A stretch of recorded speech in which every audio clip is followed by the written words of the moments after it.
අපි අද පාඩම් කරන්නේ ප්‍රයිමරි වලට එන පළතුරු වර්ග 6ක්. හරි.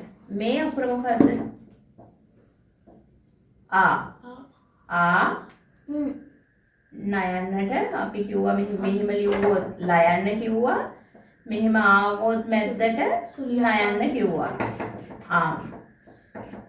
අන් හිතාවොත් හල් කිරීම එනවා.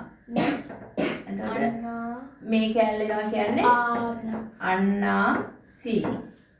මේ සයන්න ඒක උඩින් ගියාම මේ සයන්න මෙහෙම ආවහම සි. අන්නාසි උප පා ලම් මේ අපි අර මයන්න වගේ ඉගෙන ගත්තලා යන්න.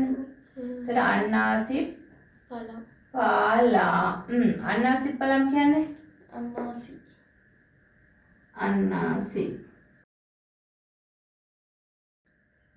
කොට මේ මයන්න මා වෙනවා මාම් පා ලා මාම් පලම් කියන්නේ අඹ.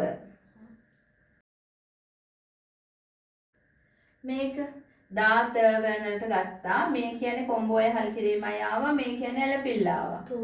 එතකොට ඕ ශබ්දයට නේද? මේ කොම්බෝය හල් කිරීමයි මේකයි ආවා කියන්නේ දෝ නෝ. එතකොට මේ තෝ මේ ඩයන්න තෝඩම්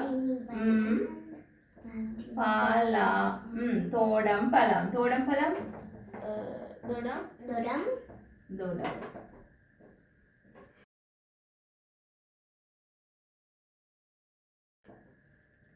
වයන්නට ඇලපිල්ල කොම්බු දෙක ලයන්න වාලේ පලම් වාලේ පලම් කෙසෙල් කයන්න වැඩදී වැරදි නේද? හරියට ලියන්න ඕන. කොහොමද හරියට කයන්න ලියන්නේ? හරිද? කෙසෙල්. මේක පා ප පා ඇලපිල්ල ඇවිල්ලා නේද? පා සි පප්පාසි උප්පලම් ප පා ලා පප්පාසි පලම් පැපොල්ද පැපොල් ගස් ලබු දෙකම කියන්නේ එකකට. ජා බු ජම්බු.